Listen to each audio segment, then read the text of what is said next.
Welcome to this meeting of the Culture, Media and Sports Select Committee, and this is our first session of Game On, the committee's inquiry into community and school sports, which will be looking at how to engage more people in sport as well as the challenge facing clubs and schools in doing so. And we'll also be looking at what more can be done to ensure the right opportunities are there for everyone so that young people across the country can leverage the benefit of sports in their lives, whether that's simply for fun, whether that's improving their mental health, whether it's because they want to pursue a career in sport, or maybe they're dreaming at performing on the international stage. And well, there's no better place to start than hearing this morning from three athletes who've done just that, from Montell Douglas, from Alistair Patrick-Heselton and from Anna Hopkins, all of whom have forged successful careers in representing GB at the Olympics and Paralympics, and now spend their time working with young people in school or club settings. And of course from Ali Oliver MBE, who is the Chief Executive of the Youth Sports Trust, which is committed to creating more sporting opportunities for young people. You're all really welcome. Thank you for coming with us today to kick off this inquiry, which we want to make as far-reaching and impactful as possible. And so we're really grateful for your time. Ali, can I start the question, and can I start with you, please? Less than half of children are achieving the 60 active daily minutes of exercise as recommended by the UK's Chief Medical Officer. There are really growing disparities in participation across certain demographics. We heard so much about the legacy of the 2012 Olympics. Did it ever transpire? Thank you for having us here today, and thank you for the question.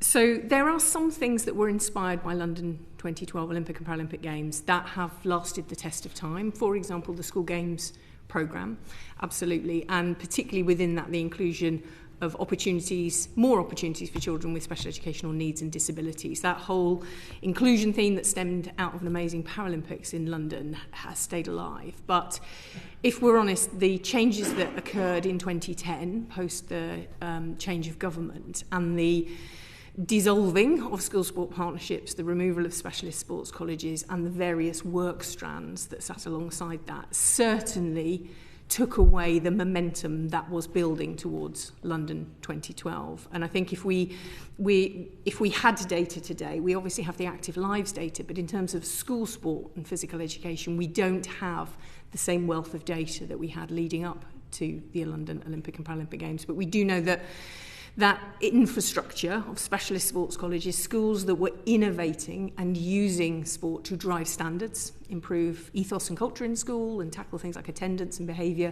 and pupil progress, then they anchored school sport partnerships around them, which were the delivery mechanism to a family of some 8 to 9 secondary schools and about 40 to 50 primary schools. That infrastructure shifted participation in the country between 2002 and 2010 from 1 in 4 children doing 2 hours of PE and school sport a week to 9 in 10. And as I say, we don't have comparative data now, but we do have active lives that not only shockingly tells us that less than half children are getting what the Chief Medical Officer recommends as the minimum. It's not really good, it's the minimum. But I think more worryingly, we know that 30% of children get less than 30 active minutes. So quite a lot of conversation about the 47% that are meeting. I think the real concern are those children who are largely inactive and the consequences of that for their health and well-being, for their engagement in learning, and of course for their overall happiness and long-term health. And there are 41,000 fewer hours taught in PE 23-24 compared to 2011-2012. Yes. So you've talked about the impact in terms of learning, in terms of mental health and well-being, and of course fitness. What other impacts are there on young people of that drop in the amount of sort of formal PE teaching? Yes, and thank you for kind of stating that statistic. And there are also 7,000 fewer PE teachers since London hosted the Olympic and Paralympic Games. So the decline in provision in the curriculum is matched by a decline in the size of the profession. One of the most important things, I think, is that decline has mirrored really a squeeze on physical education in schools as other subjects have become increasingly important, and the focus on the core subjects and the EBAC subjects and the subjects that count whether it's at SATs or Progress 8 and Attainment 8 level, have all squeezed physical education. And I think what that has done is it sent a message through the system, through the school system, that being physically active and physical education are not as important as other subjects. Missing the point that physical education is such an amazing access subject for young people to other subjects. It's what helps them engage in schools, can build the self-confidence, ability to use feedback, all of those things that I'm sure the committee are fully aware of. But it also sends a message to children that this just isn't important. This is only important, perhaps maybe, if the present company were who we were supposed to be delivering for, those with the talent and ambition. It sort of says to young people, this isn't important in my education. It's the subject that gets squeezed or subject that gets cancelled regularly as other subjects catch up or revision takes place. And obviously we've talked about the cognitive impact of this and the health and well-being impact of this, but it has a lifelong impact on attitudes and particularly our relationship with movement that lasts enduring. And that obviously has impact on adult participation and all of the subsequent impacts on our health, on our economy. You know, we know that children who are involved in enrichment activities are more likely to be in employment at age 21, 22 if they've been involved in enrichment activities at school, for example. That's just one scenario. And we've received, you know, that we had a call for evidence ahead of this inquiry, and it comes through quite strongly about the government making PE a core subject. I mean, do you agree with that? I mean, and how realistic really is it to include 2 hours a week in the school syllabus? I think the calls for physical education as a core subject are in part driven by what's happened to the subject because it's not in the core, and therefore if it's not placed into the core, we'll continue to see the cuts, the squeeze and the low status and value. But I think the other side of this is about what do we know about what's happening to our children. Everything from the fact that I was in the room next door last night for the launch of the Play Commission led by the Centre for Young Lives and Baroness Longfield and Paul Lindley, and we're talking about the fact that children today have on average 20 minutes less playtime at school than they did 30 years ago, and that has a consequence on all manner of things, but importantly child development and their cognitive development, how they develop normally in their brain and so on. So I think what we are constantly mindful of is, do you have to make physical education a core subject because if it's not a core subject it doesn't get the time and the value, or are we striving to help people understand that in a increasingly inhumane world, when children are growing up more attached to digital devices than the human connection that they have with people, spending more time indoors than outside in the natural environment, they experience significantly less risk and challenge in their lives because of concerns about their safety.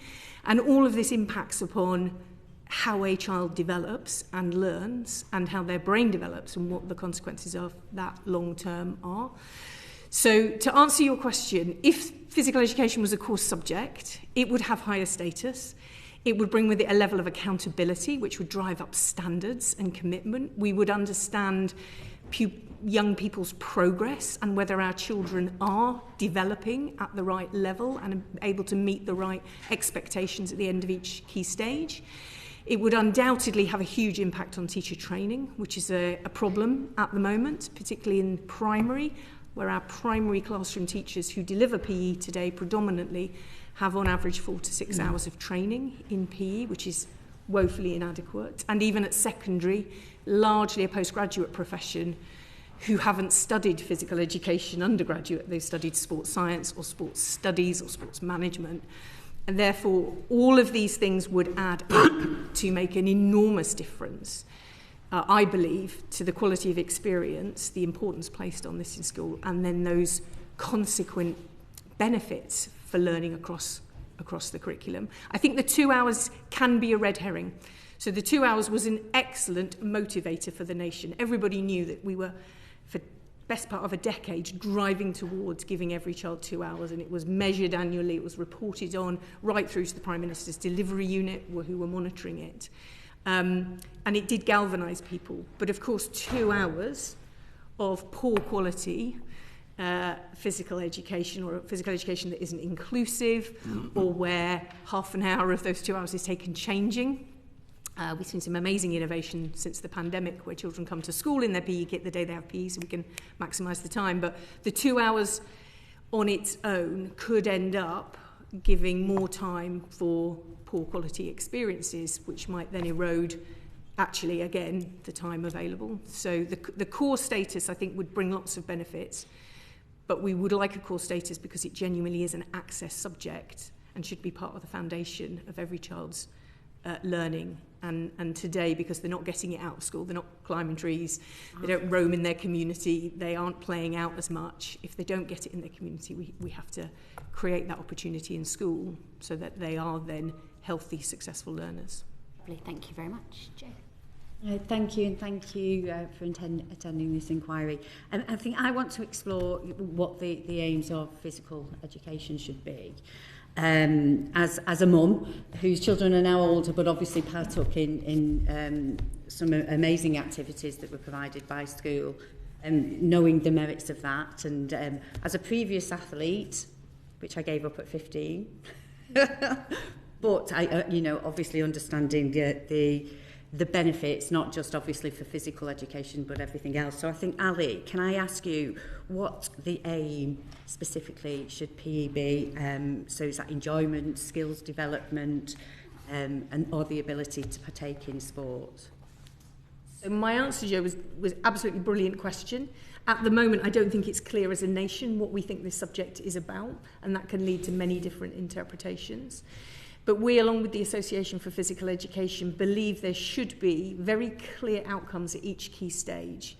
There are really important outcomes at key stage 1 for physical education, which have to be young people develop fundamental movement skills and they are able to play with others successfully.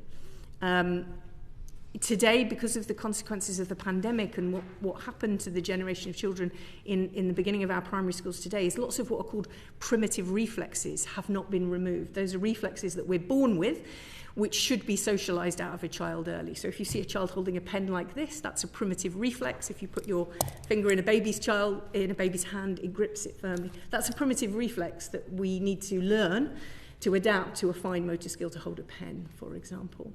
So there are some very clear things that should be happening at Key Stage 1. At Key Stage 2, we'd expect young people to start to experience a range of skills. The skills of rolling, twisting, balancing, catching, throwing, all of those sorts of things, which develop the neural pathways, they support cognitive development, as well as giving access to a range of activities later on. So really, by the end of Key Stage 2, we want children to have confidence and competence in movement, have a very positive relationship with movement, and be able to play with others, be able to achieve things in a group and together work towards an end. By the time we get to Key Stage 3, we're wanting children to have the opportunity to choose different activities, so experience a range of things and choose things that suit them. I was talking to Anna before, outside, about, her choices at school were very limited. It was really team sport curriculum, and if you didn't choose team sport, then you weren't included, really. So we want young people to choose. So in Key Stage 3, they are developing more of the skills for life and work. We're taking that ability to play with others into resilience and teamwork. We're developing perseverance, we're developing our communication skills, our leadership skills. At the same time, we're starting to work out which things we're suited to. And then by the time we get to Key Stage 4, the outcome has to be, number one, we understand why we need to be active for the rest of our lives, particularly as we're going into exams. The most effective way to prepare for an exam is to move for 20 minutes before the exam rather than sit outside the room cramming your notes, in terms of firing up the neural pathways in the brain. But also, we then want to educate young people, how do they carry on being active for the rest of their life? Do they understand what grassroots sport is, what community sport is, what leisure and recreation is out there, health and fitness? How do they carry on? So I think it's two things. It's preparing for an active and healthy life. It is also preparing for a successful life in education and work beyond. Yeah, I like that. The fact I gave up at 15 and didn't continue, and we need to understand why. And so academics have identified that current PE favours children who are already technically able. So what changes this is to Ali, what changes do we need to foster more positive relationships between children and sports? So at the moment, in early years, we see very little physical development. So school readiness in the main is one of the things this government's really passionate about, lifting by 2028 75% of children school ready. By the time they enter primary school, we already see significant deficits in young people's movement, and those primitive reflexes are not being removed. So I think early years is an important step. Absolutely teacher training, and within teacher training focus on inclusion of all young people, particularly those with special educational needs and disabilities. That is one of the things that we need to do to make sure that those people who develop a positive relationship with movement aren't just those who have normal ability. And then also, I find it unbelievable that today, with so much concern around how we manage mental health in schools, we aren't looking at how we are training our educators and our school leaders. And of course the curriculum assessment review is looking at the moment about the purpose of subjects, and Ofsted is looking at accountability in schools. But we do need to equip the school leaders of tomorrow with a real understanding of ways to improve well-being and improve engagement in learning, which aren't just about remedial mental health first aid, counsellors and so on. We're not really getting upstream of issues. Okay, can I ask this to the athletes as well? So Montell, can I start with you? So how important is choice to young people, and did you have enough choice of sports in school and outside of school? Yeah, thank you. I think it's really important to, when I think back as a child, obviously this is 30 years ago, I had probably my first ever race in school, which was just a basic sports day at a park. And I think that sparks the initial passion for sport, but everyone doesn't have that experience. And I think when I look back, it's always been those that are very forthcoming, my teachers, that had massive inspiration for me to continue and keep pushing. In terms of choice, 30 years ago is a very different world than we are now, which is why we do the work that we do, because especially now, especially after the pandemic, I very much distinctively remember going back into schools, and there was a lot around, for example, year 9s, and that was mainly because they were the year 7s going transitioning around the pandemic, so they missed huge amounts of that core development and transitional development. The same happened with year 6s into year 7s. There was a lot of work going around in schools specifically for those age groups where teachers were expressing their concerns to me as an athlete mentor and working with young people, that they weren't as developed, or that they were a bit more dependent on certain things, that the social skills were a bit different to even the new year 7s. And that was very clear to me as not just an athlete, but just someone who loves sport and knows about traditional stuff in school, what that was like. But 30 years ago for me, the choices were vast because there wasn't the distractions of a digital age. Facebook came in when I was already at university in 2007. So even for me, I was trying to figure out what this was. And so I didn't have those things. I was getting bruises, I was climbing around, I was very, very active. And I think many people in this generation, when we look now, this generation is very different. They have a lot of challenges, not just with choice and availability and access, but also confidence to be able to just even try new things, where failure for me was just the way I won all the time. I was constantly going out to fall because I could go and do it again, and there was no judgment. I didn't feel like I was pressured to always succeed in something. I was doing it for the love. And also I had a massive encouragement from the people around me, because they're also from a generation that there weren't those distractions. Choice for me was doing as many sports as I possibly could. I mean, I was doing sport 5-6 times a week. I was on every school sports team between 11 and 15, from football to hockey to basketball, and not just athletics, which is what I continued after 16 and made it to Olympic level. But initially, for me, sport and PE in particular was about enjoyment and with friends, and also just the personal development of acquiring a skill in something that I genuinely loved. And I don't think every child and young person has that experience, and they don't have that love, but it's how we nurture that love and how we offer more access to things that they also might not think that they would enjoy. Automatically, you don't have to have lots and lots of choice, but if you try something, then they might feel better about it down the line. Yeah, that's a good answer. Can I just a really short answer to this question? Sorry for not getting. Alistair, can I ask you this? When delivering sport to children, should there be more of a focus on enjoyment and fun over learning technical skills that obviously put children on? 100%. Certainly, when I look back on my own experiences of sport. It only came when I got to England, because I was actually born in Belgium, lived in Dominica, so I only got to England at about 5 years old. And once I was exposed to all these different sports, and thought, wow, I can do so much here. But everything that I'd done prior was just play. And I think that is the biggest problem, because when sometimes I'm in a school and we say, oh, are we going to do sport? Are we going to do football? You see young children, they turn away from that and they lose their confidence. And I say, no, we're just going to play it and have a good time. Because I think once someone feels safe and secure, they'll feel like, okay, I belong here. And they'll try and give their best and learn. And I always remember, because in Dominica, when we just play, we play a game called Dodgems, where we're just running in between each other. And I actually thought that transferred well to when I was trying to play football and I was trying to dodge from someone. And that would transfer into the next thing I was doing. But then I lost a lot of confidence when I was told we're going swimming. I thought, oh, I haven't done that in however many, I can't swim. So yeah, but you'll learn to swim by the end of it. And I thought, well, okay, I'll stick at it. But then there's so many people that once they're shown that adversity, they think, I can't do this, I don't want to do it. And then it only takes one friend to support them in that and say, yeah, we won't do it together. And then it becomes very infectious. So it's all about trying to grip youngsters with, let's just play and have a good time.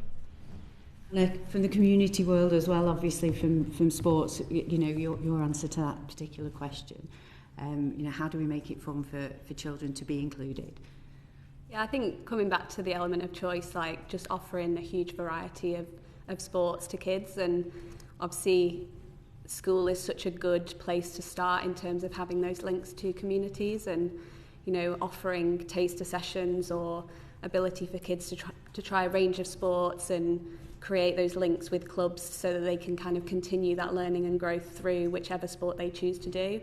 And I think there's often PE is quite, like Ali said, about focused on the team sports, and that isn't for everyone. It certainly wasn't for me, and I felt like the sports available to me at school were not the sports that I could excel at. And even though I was an incredibly sporty kid and did gymnastics, running, cheerleading, swimming obviously, but within those PE lessons I didn't necessarily feel like I was able to excel or see success. And so a lot of the sports I engaged with were those community sports, and I could only really do that through the support of my parents, through support of friends joining clubs with me, because I was a very shy child. So the thought of turning up at a club on my own with no support was very scary, but having parents introduce me to clubs and then sharing lifts with friends and going to clubs with that social support was really, really important. And so I think it can start with school, but then it can really branch out into the community and kind of it can create that environment where kids are going from school together to a community club or sport, and I think that's where it begins. Absolutely. Thank you all. Lovely. Thank you, Jo. Damien. Thank you, Chairman. So that leads on actually to what I wanted to ask about. We quite often use the phrase PE and school sport as a single phrase, and we use the two halves of it sort of interchangeably as if they were the same thing. But then actually when you talk to people like you realise they're not the same thing at all. I just wonder what you think is the right balance, particularly in school. And we've got the school day, then you've also got in many schools you've got the provision of wraparound, so before and after. In the future we're going to have primary school breakfast, ready breakfast clubs, of course, in thousands of primary schools, but there will be in even more in the future. And then, of course, there's outer school clubs as well. I just wonder and I don't know who's the best person to kind of kick off, but what should the balance be between physical education and particularly in this time we were talking about electronica and all these distractions, just getting kids just doing something, get outside, get active, and enjoy yourself. I'm happy to kick off. So, physical education is something children should experience every week of every year of their education. And again, that's something that we at the Youth Sport Trust are consistent on. I know it echoes absolutely the Association for Physical Education's position. We want children to be able to experience enrichment, every child to experience enrichment every week as well. And we're nowhere near that at the moment. But that would be not necessarily just competitive school sport. That is the opportunity to play and be active on the fringes of the school day, as Anna said, in a range of things. But we want daily physical activity for every child. And the breakfast clubs are an amazing opportunity to have active breakfast clubs. Both of those things have got a proven evidence base feed a child nutritious, healthy breakfast, they will learn better. Engage a young person in physical activity before they start their school day, they will engage better in their learning. So that seems like a wonderful opportunity. But when we talk about 60 active minutes, I think sometimes, again, that's a minimum. It also gives the impression that if we do 60 active minutes, we do one block of 60 active minutes, we'll be fine. And actually for children, it's about continually moving through the school day. So that daily physical activity should be bursts throughout the day, and the 60 active minutes is really beneficial for health when it's moderate to vigorous physical activity.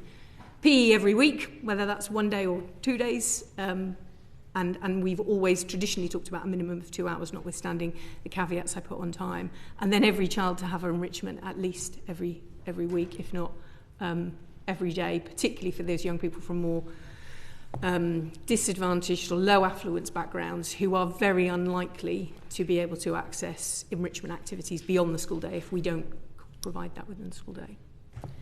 You guys run for it. That covers it well, I guess. Can I also ask, so we've got there's a curriculum review going on at the moment. What are your hopes and expectations from what that will deliver? You're going to go. Well, I won't this time because I think it's really important that we hear from the athletes. Go on, you say. You can go. Sorry. I mean, I guess just I don't quite know in terms of, specific times or how it would look, but I think just providing the option for kids to be involved, whether that's before school or after school or as a designated PE lesson throughout the week. And I think protecting that time for sport and physical activity within the curriculum is really important, because without that, it's so easy for kids to have absolutely no introduction to physical activity at all, and that really stems through the rest of their upbringing and how they pass that down to their kids, and their kids, like, the introduction to physical activity is so important, and having that as a protected time within the school curriculum, I think, is essential.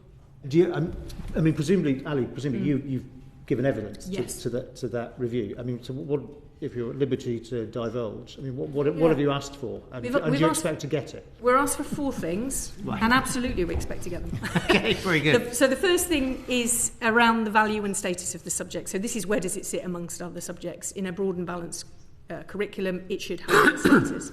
Secondly is the aims of the curriculum for physical education at the moment feel a little outdated, and they're certainly not ordered in a way which emphasises some of the points that have been raised already today around making sure that every child is both physically literate, confident, competent and motivated to move, has a positive relationship with movement, and has also developed a range of skills through the physical, which is so important to their performance in the classroom and later in work. At the moment, there are a small number of aims, and you've still got language like young people are supported to excel. And notwithstanding, yes, of course, some children want to excel, but it's much more important in the curriculum aims that we're talking about every child being active and feeling comfortable being active. We've then asked for, as I explained earlier to Joe, the moment the 4 programmes of study in the curriculum are largely the same, just slightly more complicated versions, and we need very different programmes of study for each 4 key stage. And then the final one, which I would like to say, is you can study or you can experience physical education every year of your primary and secondary education and leave with nothing on paper.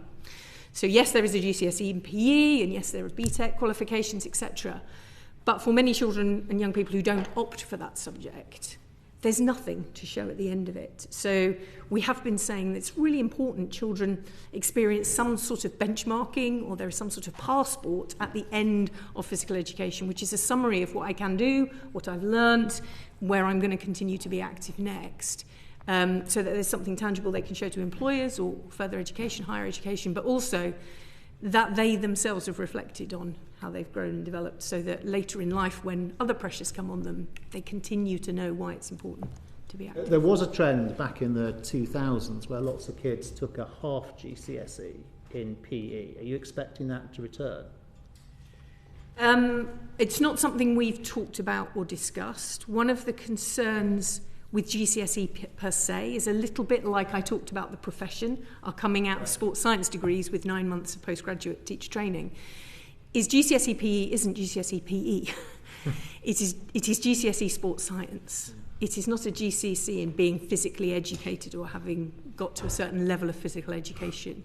So more what we've been calling for some time now is for, if we're going to have a GCSE PE, let's change that syllabus, or let's be really clear this is a GCSE in sports studies or sports science.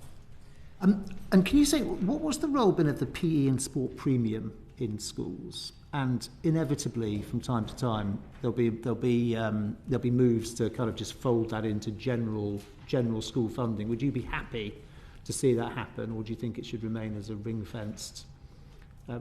Should be a ring-fenced fund? You go ahead. What I was going to say actually about that, I think in putting the premium was because of obviously the lack of there being something in the first place, and I think shifting towards it being core and prioritised, it might alleviate the need for that, in the sense that it doesn't have to be something that's specialist towards putting that in. That's what from what I know from the PE Sports Premium initially, in putting that in, because the schools generally had oversight of how they would want to spend that and how they would want to incorporate that in.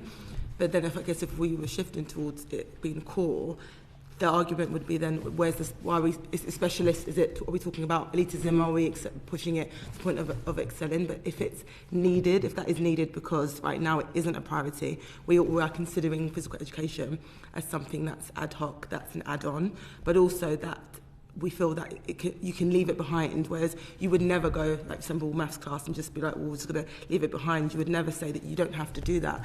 But that happens a lot in schools, where you can just kind of leave it to the wayside and not participate in it at all. But we're talking about lifelong skills. This is not just about, it's physical literacy. It's not just about you feeling great and being a better human inside and out. It's also then how you're going to impact the world. I know for me personally, when I was young, now as an athlete, I know that female leaders that have done sport more likely to be in C-suite. I'm aware of that now because I moved into business, and that was quite a starting fact for me. So thinking actually, if we moved into sport as, for example, as a female athlete, and someone who never envisioned being an athlete at the beginning, because I never saw professional female athletes in the 90s, it wasn't a thing. And then slowly going into something where it was just passionate, it then allows me to then move into certain spaces because of the experience I had with, first and foremost, physical education in school, and not in elite sport, which is then what it became. So you don't think it's important to have a ring-fenced... Can I build on that a little bit? So I think Montell is absolutely spot on. In many ways, the primary PE and sport premium, which was introduced post-London Olympic and Paralympic Games in 2013, was in some ways a response to the end of specialist sports colleges and school sport partnerships, which had ring-fenced funding from 2002 and sports colleges going right back to 1997. So the concern with the primary PE and sport premium is it's an enormous sum of money, which we believe at the Youth Sport Trust could have played a transformative role in the provision of physical education and sport in primary schools. But it was not invested in a strategic way. It was individual payments to individual schools. I'm sure the committee are aware. Now is, for the average primary school under 16 children, is £16,000. Over 16 children is £16,000 plus £10 per pupil.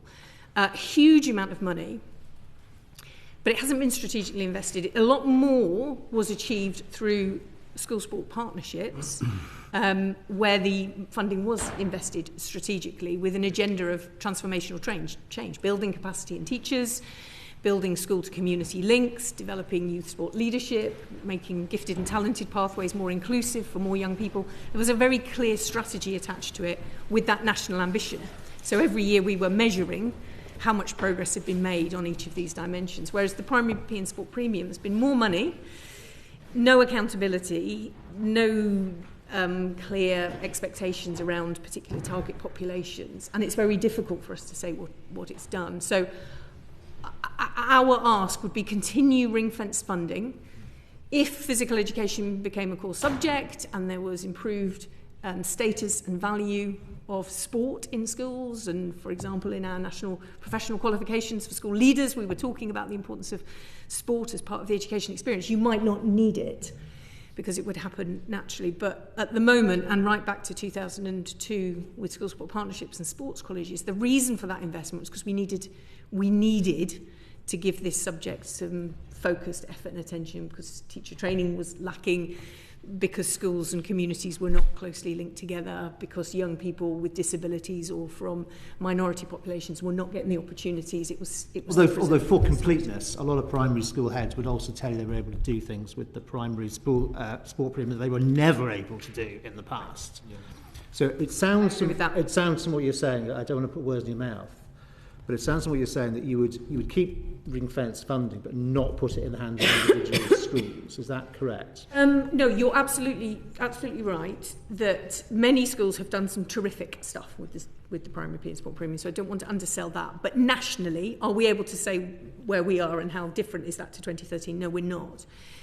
I think the ideal is that you have an infrastructure which ensures a universal support for every school everywhere, and that's what the school sport partnerships were. They were a universal support mechanism for schools. There was someone leading a school sport partnership based in a sports college where there was really great innovation and development, and then a team of deliverers in that partnership supporting every school. You would have that, and at the moment we spend £11 million on the school games organisers, 3 days a week to serve 50 to 60 schools each.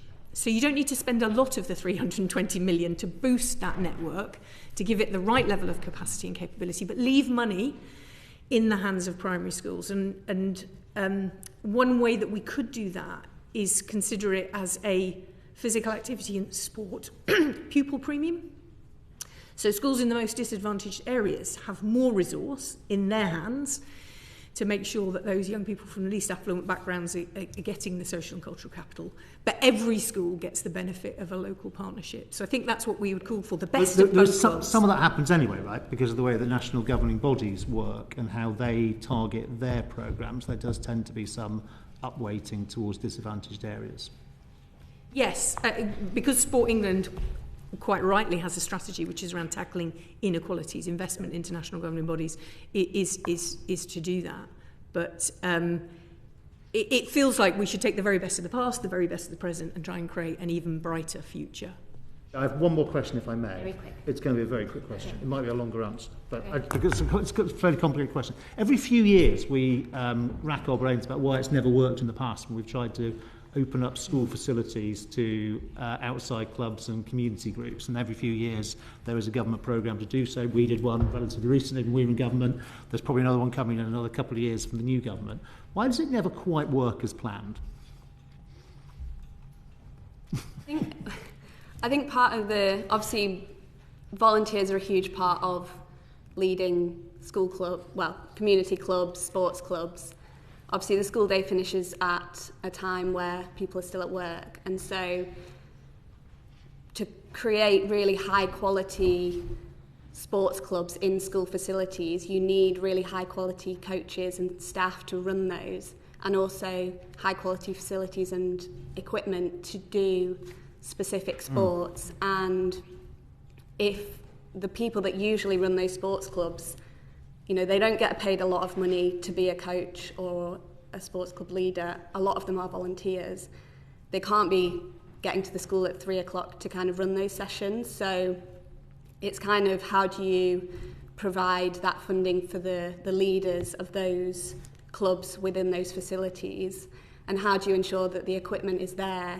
Because obviously a lot of schools, my primary school, we didn't have any indoor sports hall or anything. So our PE was outside or nothing really, just because of the size of the school. It was 90 kids in the primary school. So I don't know how a club could have run within that primary school, but there could have been adaptations that were made, or if the right equipment was provided to set up within the school and bring in the right staff and coaches to inspire the kids.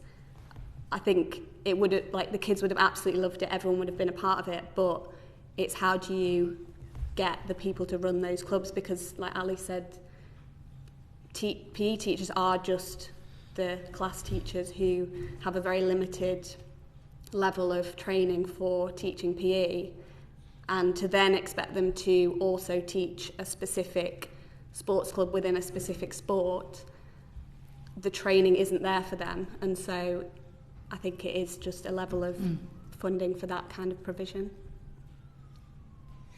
I think if I could add as well, it's the point about the who provides the activity. A number of national governing body clubs do provide staff to work on school sites.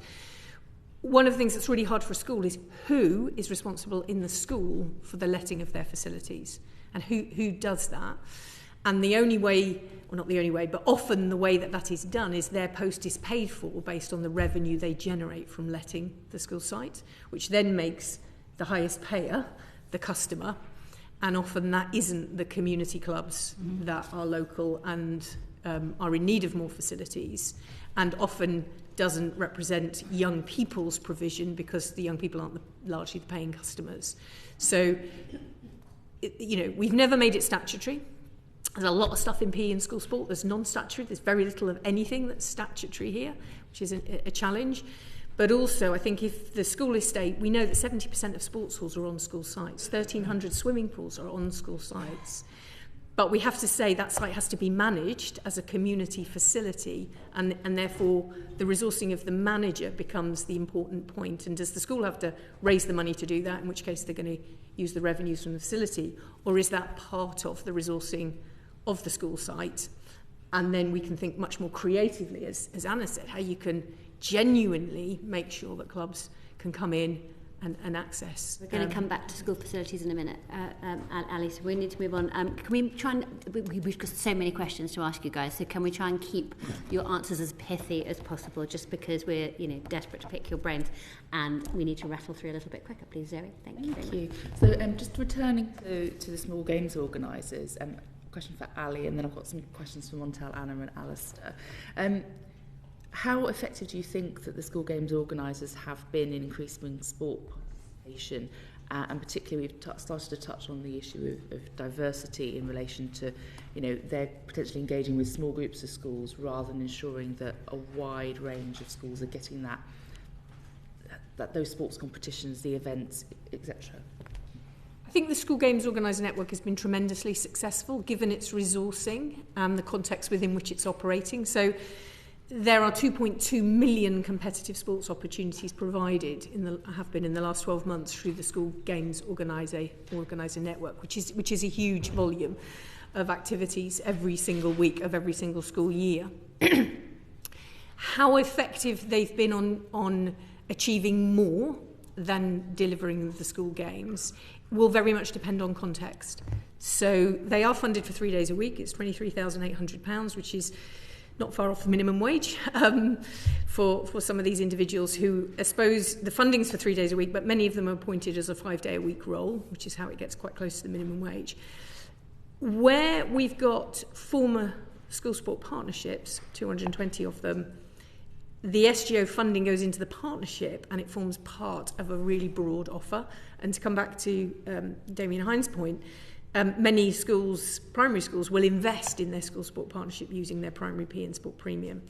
But it is not the way it's done everywhere, and therefore my final point, picking up on the chair's comment, is we have a postcode lottery around the school games. So some areas you have a 3-day-a-week post who can do something but nothing else, and in other areas you have a £2 million school sport partnership that is running a huge empire of activity, working in partnership with the local council and others to target those in the greatest need. Okay, thank you. So then moving on to the kind of the national governing bodies of sport, do you think there should be more of an actual requirement for them to engage with schools through this game organiser? I know there are many who do great work in this area, but should it be that actually, if they want to be involved with government funding, they need to engage with school games organisers? Yes, sorry, Ali. Yes, and again, history shows us when we had a PE and school sport strategy, national governing bodies all had a PE and school sport club links officer. That was part of the strategy and part of the funding. So they had a personnel that was dedicated to this. You had a personnel in the school sport partnerships and they worked together. At the moment, it is often the larger, wealthier sports like the FA, for example, who buy in extra days of the school games organisers in order to grow particularly equal access to girls in football. But it should be all sports. Thank you, Ali. And then question for our panel of athletes. So extracurricular activities like inter-school competitions, like all those other competitions that take place out of school. I'd be interested to hear briefly, your experiences of taking part in those. What was your experience? And do you think there are enough opportunities for young people to compete in those kind of opportunities? Start with Alistair? Yeah, I certainly did. With football team, I played in the netball team, I played in any extracurricular team I could, even part of the swimming galas and things like that. So I think it's very important because as a child, those are the days personally I lived for, and one thing that when we talk about all the collateral effects, one thing school sport and PE did for me was it made me tired. And we always talk about being tired, you go to sleep, and we always know as an athlete, sleep's probably the best legal drug there is, So when you sleep well, you wake up when you have all those neuro connections and you actually arrive at school the next day feeling ready to talk and greet people. And I just think the two go hand in hand so well. And for me, in terms of the opportunity, as I say, opportunity to sport was something that was very new to me when I got to England, but it was always just an opportunity to play was the one thing that really drove me. And sometimes, Ali, I remember you raising the point, sometimes we've got these, certainly my observation is we've got these great facilities, academies, but why do you have a football goal with a basketball hoop right above it? That means anyone sees someone playing basketball, football, I can't play basketball there. They're playing basketball, I can't go and play football there. So the design around certain aspects of things for kids to be allowed to play is very difficult. So I just think extracurricularly, it's great because it gives a great sort of structure to what we do. Although even if we didn't have a school football team afterwards, we'd have stayed after school and played football anyway, That's very much how it went, and that's what we lived for, as I say. So it's very important in terms of keeping children together and they can experience being children, because I think that's one thing we're not doing anymore is allowing kids to be kids, because they've got too much choice around everything and their brain's not ready for so much choice. So there's nothing wrong with saying we're going to go and do some PE now, okay, well, and it's going to be a million choices of PE. Well, today we'll be doing this, tomorrow we might do that, and just let them play. Thank you. Anna, do you have any thoughts on this? Yeah, so I think in terms of opportunities to compete for kids, I think within team sports, it's quite easy to create that opportunity. If you've got, every school has a football team or a cricket team and you can have inter-school competition. And I think if those are the sports that you choose and are good at, then the opportunities are there. I think from my perspective, I did do, obviously swimming is my sport, I did do primary school swimming galas, but it was very much a group of us who were part of a swimming club in the local town who kind of asked to create a relay team, and the primary school was super supportive of it. They got the newspaper in to celebrate when we did well, but it wasn't cultivated by the school. It was very much, we had a few of us that were part of the local swimming club who were talented at swimming and felt like we could do well against other primary schools. So I feel like for those individual sports and maybe slightly more obscure sports, I don't know if the opportunities are there. When I was at high school, probably the only sport I really competed in was athletics, and I think that was run really, really well. In terms of the actual competition, we had inter-high school competition within the local town. We all got a bus to the stadium. There was presentations, celebration when you were successful, and the school really celebrated how well you'd done. But again, I was part of an athletics club outside of the school. I think our preparation for that school competition was maybe 3 weeks in advance of the competition. We'd get told that we had to come after school to run a couple laps around the track to prepare for that competition. So the preparation wasn't cultivated again by the school. It was very much if you were part of a local athletics club or a cross-country club and you were talented in that sport, you would be picked for the competition. So I think there are certain sports that could be catered for a lot better. Thank you, Anna. Montell? And that was a beautiful segue into just saying, I was going to say, I think it varies depending on the sport. Personally, doing athletics, it's one of the most accessible sports we have in this country, because you're never far away from a club at any point. And so happens mine was literally the end of the road of my school when I went to secondary school. But it's not the case for everyone. And I think it boils down to, in terms of extracurricular activity, it's always time, resource, money and access. And also the awareness of what's out there. A lot of the time we always have parents and teachers and saying, oh, where can I do this, where can I do that?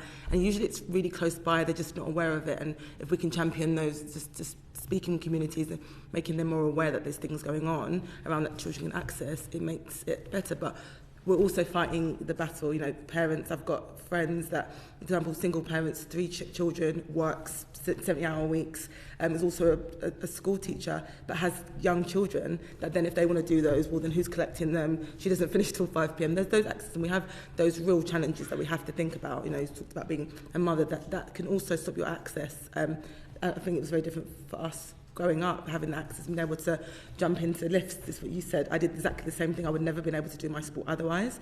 And I think those are also the challenges you have, let alone just being aware of what's around. And I think the schools are fighting that battle because you need extra people on board. And like you mentioned, it's a lot of the time it's volunteers. Yeah. Can I just ask one more question? And this takes us beyond the kind of the competitive sport realm.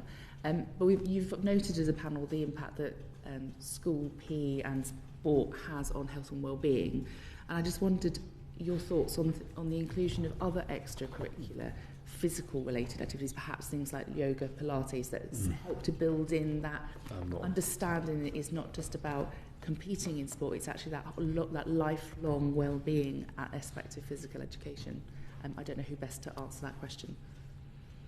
Myself, we used to play chess after school, funnily enough, and I just think anything that exposes you to other people, certainly when you're young, like, you know, so you can. One thing that I always used to do when I was very small was I'd never look at someone in the eye, but then, certainly grown-ups, but then after a while of doing it, well, talking with your friends, and we'd just actually sit, play chess and things like that, and we just had almost every, like, wet plays also. We'd have a playtime at school, you can't go outside, so we'd be tucked inside, well, let's get the draft board out then, and we'd do these sorts of things, and the whole time we were doing it, we were actually talking and conversing and feeling a lot better. Someone to learn Tai Chi at home, or their dad had showed them Tai Chi, they came to school and showed us Tai Chi one wet break. So, and it's all that learning that I got to do with my friends that look back on, I think, is it even like that anymore? And I do sometimes think there's a big disconnect in just being young. Now, you know, and I feel that young people are being forced. And as we were talking about facilities as well, I find the more facilities, certainly running tracks, athletics tracks. We used to have one near me, which was the Roger Bannister's track, where that was one that served the whole county. So we'd be doing running, and our friends' training would be after school, we'll race you up and down the road. And then at the end of the year, you go to the borough sports, and every school would come together and you'd race it as one track. And it actually felt like you were all on the same level, because you all had one track that you could use.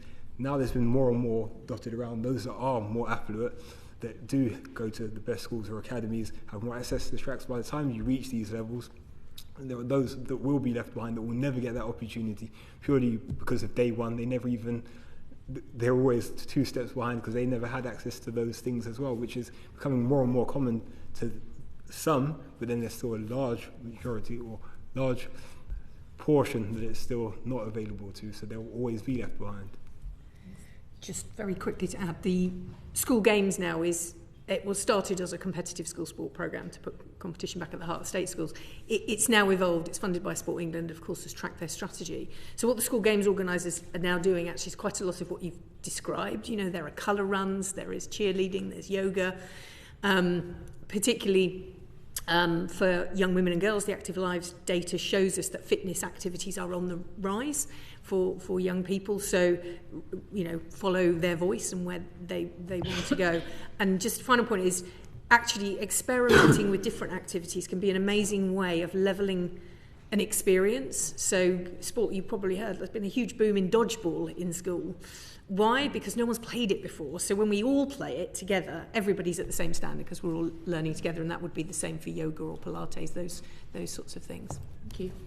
Thank you, James. Thank you, Chair. Just wanted to come to you, Montell. I love this image of an eventual British record holder taking part in the sports day. Having been to a parent at a sports day, I can imagine the fellow parents would have been treated to this vision of speed in front of them. It's a magnificent image.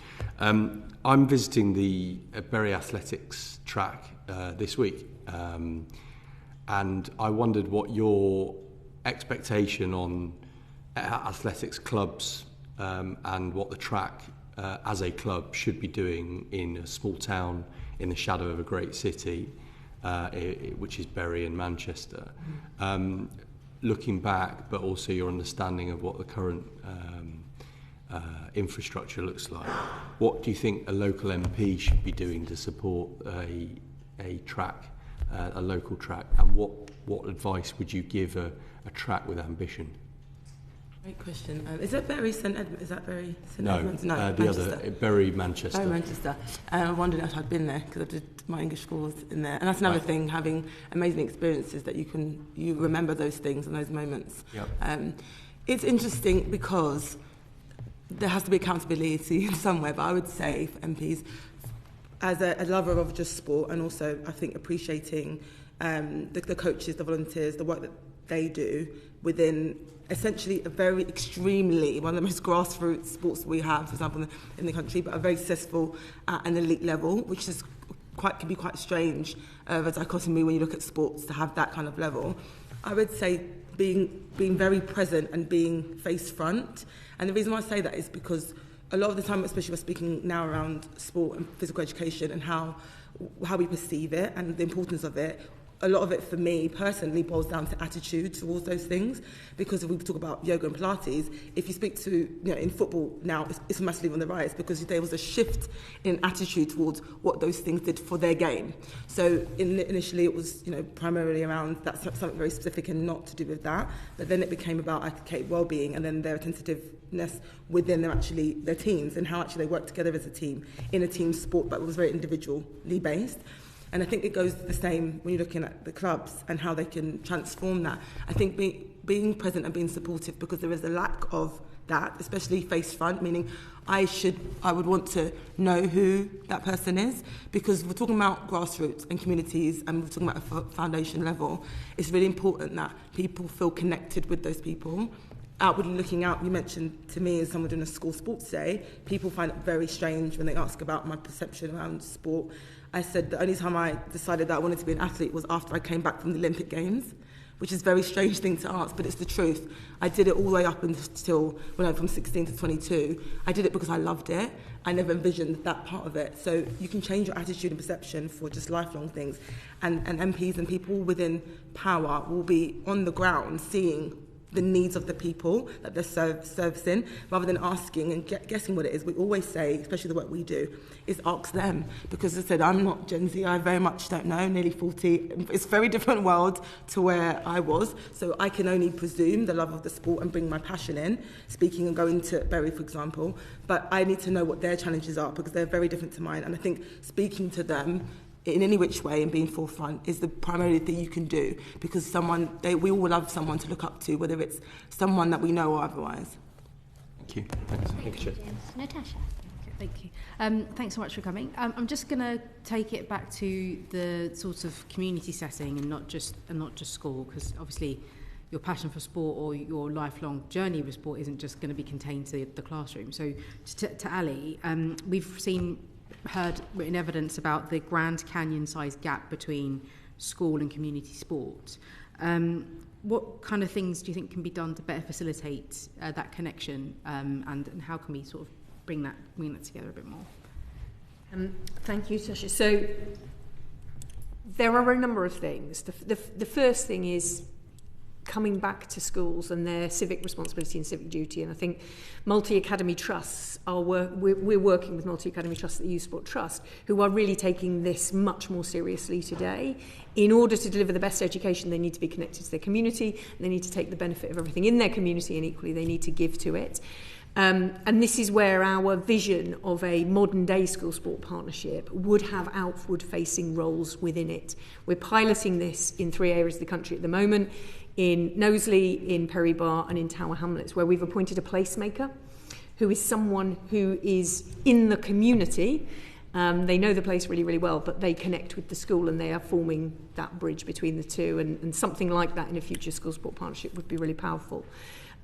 Young people, we haven't spoken at all today about youth sport leadership, which is enormous. Coming back to the very first question I was asked about London 2012 legacy, the amazing games makers that were the volunteers there. We have got hundreds of thousands of young people leading and organising sport in their community and incredibly powerfully as peer leaders. And those young people are amazing at forming links and taking their friends with them. And we should be capitalising on that way more. We also talked about opening the school site, which would be another great way to bring the community onto the school. And even if the activity doesn't happen on the school site, bringing coaches from the community into the school, who are then the community coaches who work in the community. But all of this needs to be strategically planned and managed. And at the moment, there's nothing to do that. There is all the potential, but nothing to do it. I'll just follow up with our athletes. Thank you so much for being here. You're putting us all to shame. So how did you enter sport outside of a school setting? You kind of touched on this a little bit, and you talked about the difficulty around signposting and finding the clubs around you. So what was your experience? But then also, what can we do to better signpost communities to the stuff that's available to them, and how can we sort of make sure that wrap around outside of school stuff? This I'll go to Alistair. Myself, I was very lucky. Just one of the boys that I was playing football with at school, and he said, "Alistair, I play for a Sunday team. You should come along." And it just so happened his dad was also the manager of the school football team, but just went along on the first day, I had to walk 2 miles to get there, as you do when you're a kid, and played football, enjoyed it so much and wanted to go back. And it was just, like I say, taking me way back in time now, I'm just thinking about all those good days, but that's just very much how it was for me. But when I look at signposting within my school at the time, there wouldn't have been anything that would have shown me towards, even though there were so many football clubs all around, where I grew up in Harrow as well, so there would have been loads, but never any signposts within school saying, "Oh, if you'd like to try this, you could go here or do that." It was just by chance one of my friends happened to share an opportunity with me.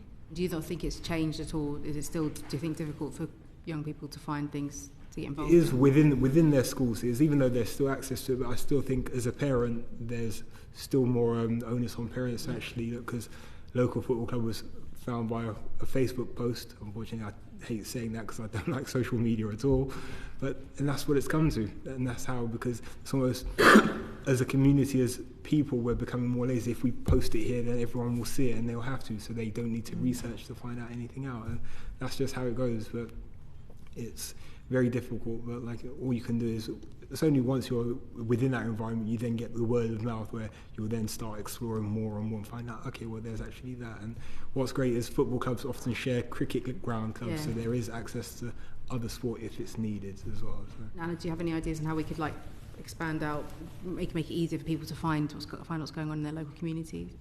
Yeah, I mean, I think for a lot of kids, they don't know what they love or enjoy until they try it, and so. And schools, you've got all your kids there in one place, and so why not use that as an opportunity to introduce them to a range of different sports, and like Ali said, bringing club coaches in to run sessions, or even after school clubs doing a taster session, first session free, bring all the kids in, allow them to try a range of different sports, and then that immediately signposts them to, okay, if you like that, well, this is where we congregate at this time on this day.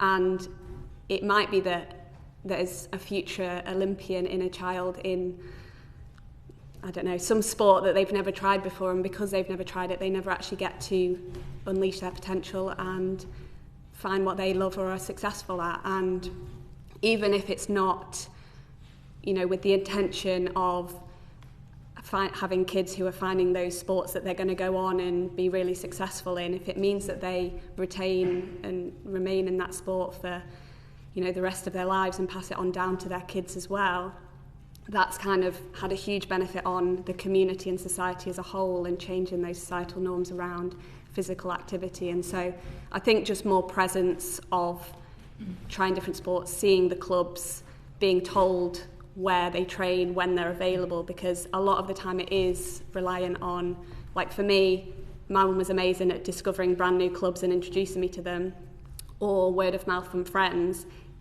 If I didn't have those two avenues to introduce me to different clubs, I don't think I would have tried half the sports I did, and I'm so grateful for trying a range of different sports, and it's given me so much confidence and built my self-esteem, obviously in sport but also in other aspects of life, that I think it's so important that kids have the opportunity to be part of that as well.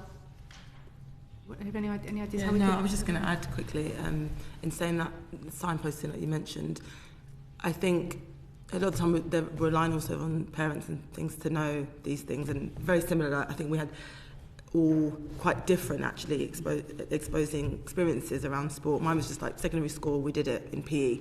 It was very much that my teacher put me in school sport, so I was representing my school, and then you're in districts, and just happens that then I got scouted, I guess, like a coach saw me and said, "You train?" I was like, I'm in the school sports hall, that's pretty much what I've done. And then I happened to be at the end of my road, but I had no clue that it was the end of my road.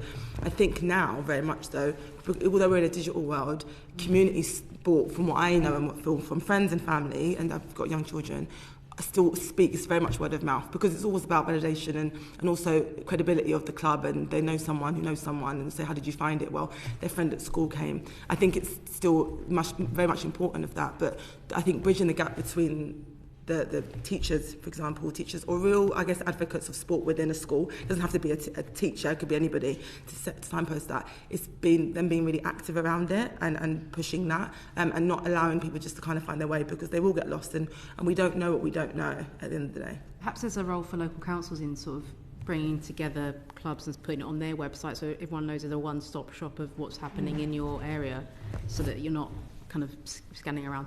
I think the chair's going to make me move on. Sorry, Ali. No, it's a very good point, Natasha. Thank you very much. Bye. Thank you, everybody. I'm going to touch on facilities again. I know some of you have answered some of the questions. I just want to go back to it really quickly. In terms of sort of what you think are the biggest challenges towards access around facilities. Alistair, you mentioned sort of affluence, and Montell, you mentioned sort of connections as well. And so is there sort of anything else you'd like to touch on? I'll start with the athletes, and Anna, if I can ask you first. Yeah, I mean, obviously there's a lot of barriers for people participating in sport and finding those facilities. Obviously, a huge one is, particularly in my sport, the closures of swimming pools. A lot of swimming pools have closed, especially, in the last sort of 10 years, and the population is only growing, so there is less swimming pools available, and, swimming is one of those sports that, in my opinion, should be essential for kids to learn. It's, if for nothing else, a safety element. And if kids can't access those facilities, or the facilities are too far away, they don't have the transport, they don't have the money to spend to get themselves to the facilities. And then once you get there, the costs of running those facilities is going higher, so then the cost for clubs to run is obviously increasing as well, which means the fees for certain clubs can be extortionate. So particularly in some areas of the country, and for some families, it's just not feasible to access those facilities. And so those facilities need to be better supported, to make sure that we're not just having continual closures, because, in 10 more years' time, how many more facilities are going to have closed, and how many people is that going to have affected that can't access that sport and physical activity, and what will that do to the health of the nation in 50 years' time? And so I think that's such a big issue at the minute, and something we need to tackle. Thank you. Alistair? I would say the other thing was around the affluence point is the security of the facilities. I remember when I used to play football in Holland, you could just be driving along the road, and plain sight from the road you could see open fields of football pitches, basketball courts, everything else, whereas a lot of the facilities I see in England these days tend to be within towns, villages, where often quite secluded in terms of access to them. So it's not just the children themselves or young people themselves don't feel so safe accessing them, but then as a parent, do I feel safe letting my child actually go there? Oh no, do I have to attend with them? is there a lot of time? Is there security cameras that oversee these kind of things? That might answer a question if it was it was well documented that it is being monitored. So there is that safety aspect of things taken into account. So even with if you were to provide a swimming pool, for example, you have to actually allow for a changing facility to be there. Well, how is that then going to be monitored, and is that safe enough for people to actually feel safe using in itself? So I think for me, everything has to be underpinned by security first and foremost, because no one feels safe there, they'll never attend, no matter what we do. So that's one observation that I've always had around like the facilities that we have, because even if they're state of the art, but if they're not safe, people using them don't feel safe and secure, then it's upward struggle. Thank you. Montell? Just actually mentioning about the quality of the facility, Alistair just pinpointed on it, because I think a lot of the time the safety of the space as well can be attributed to the security of it, can be the quality of the facility. I know just personally training in North London, which was the base for London 2012, leading up to the home games in athletics, every Olympian was training there, and it was very much a community venue. That still goes on now, and it's one of the most used because of the quality of the facility is just unparamount. There's not much like it. You have indoors, you have outdoors. Mentioned we only had outdoors growing up, and I guess it's very different if you have access to a high quality facility. It doesn't have to be state of the art, but just the best safety of them being able to do the sport or the activity that it's designed for. I know, for example, at North London, I'm talking about Lee Valley Athletic Centre, for example, in London, one of the best in the country. We have a humongous gymnastics community there. That will, for example, they take up the whole of the indoor throwing area.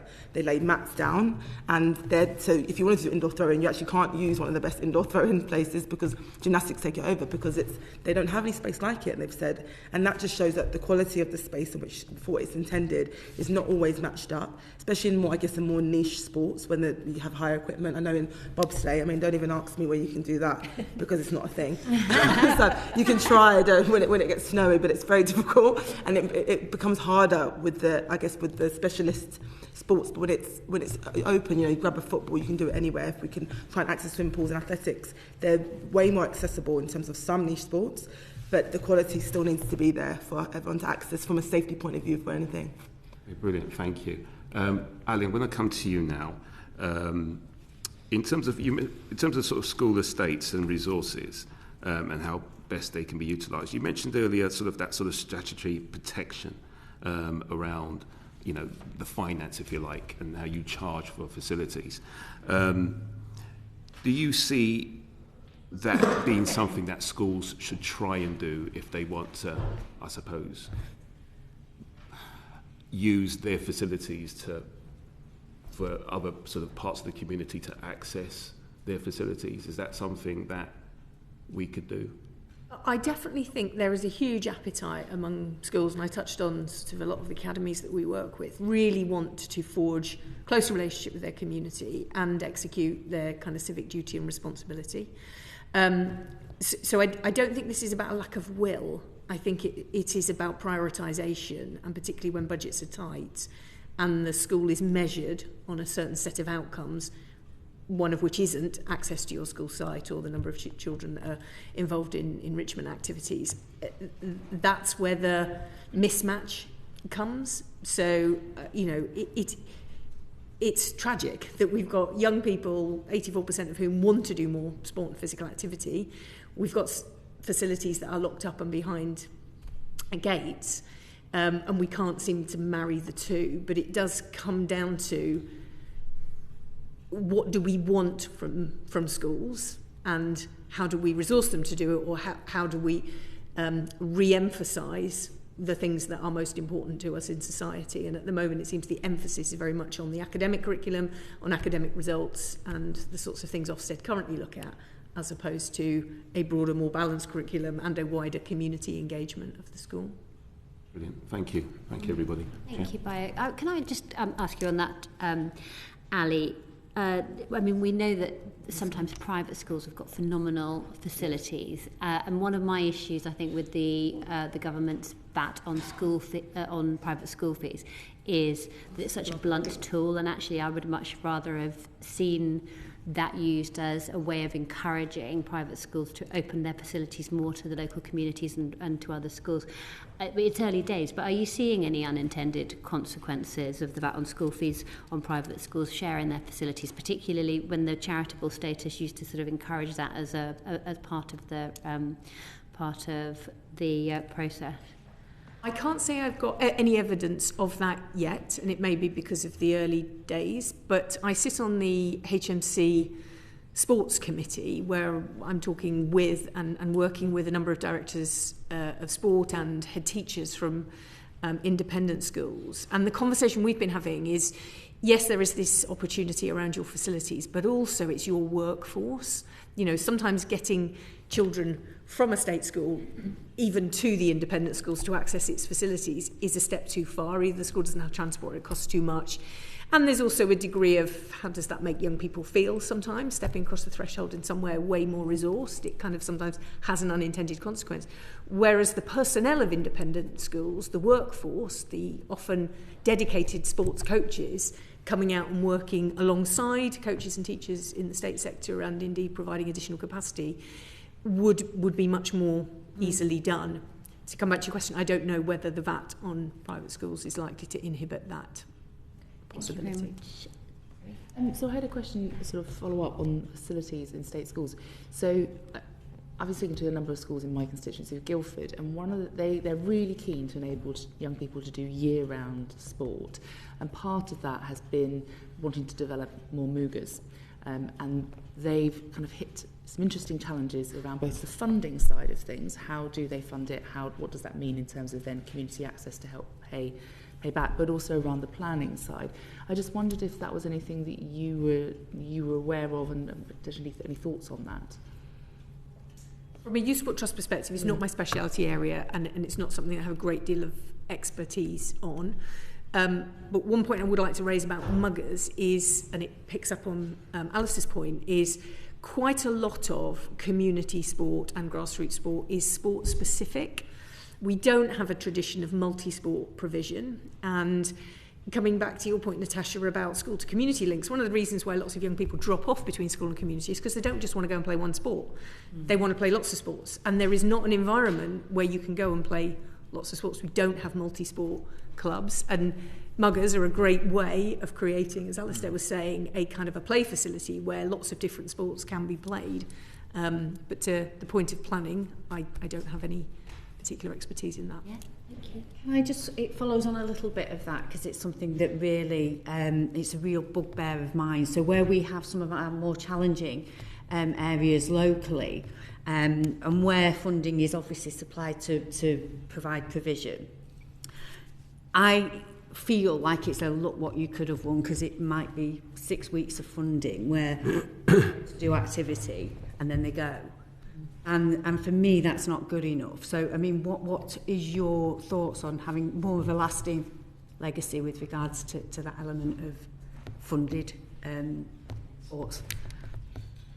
Well, we've just had, I think, Damien, you referred to it, the Opening Schools Facilities Fund, which was 57 million over 3 years, and demonstrated some huge shifts in opening school sites. But unfortunately, it was concluded, the funding was concluded, and therefore the opportunities to continue that provision were limited. And this is where we need to move from provision to transformation. Everything has to move so that we're building capacity, building capability, changing attitudes and perceptions, changing the way that school and community relates, so that the funding is used to stimulate the change, but once the change is made, everybody's attitudes and behaviours have got a better chance of being maintained even if the funding were removed. I'll give you a brilliant, it's not quite the same, but a brilliant example. The Youth Sport Trust's first programme was the TOPS programme, where we gave schools training, a big blue bag of equipment, and a set of resource cards to help with remembering what they'd done in the training. Once we started the programme, we soon realised people wanted to come to the training to get the big blue bag of equipment. It was the training that transformed their practice. We saw the blue bags all over the place, not being used anymore, because they'd learned how to adapt and make sport equipment. We somehow have to create a change in people's mindsets. Thank you. Rupa. Hi everyone.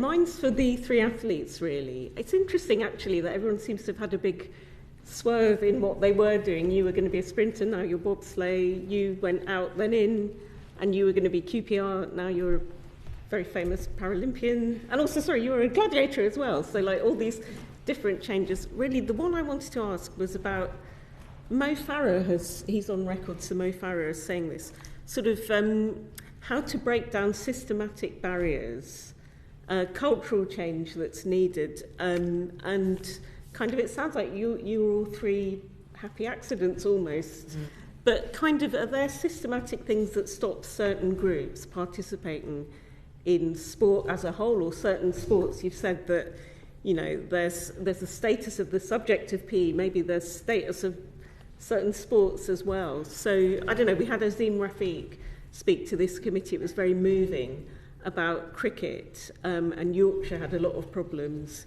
after that. So things like ethnicity, gender, disability, socio-economic background. Sorry, there's a lot of questions there. Whoever wants to go first. I'll go.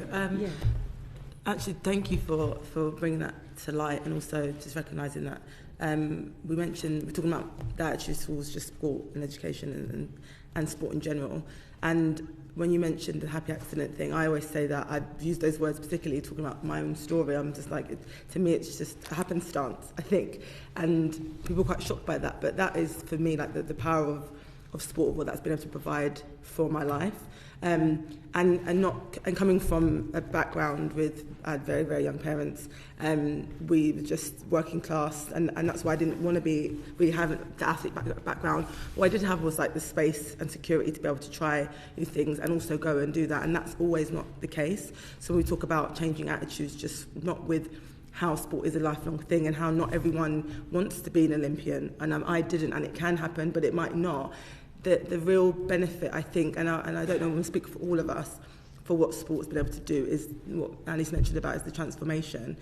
The barriers there always exist, and we're forever learning and growing, as we are forever growing now. I mean, when I was asked to do, like, I was 31 before I was even asked to do bobsleigh, and did that.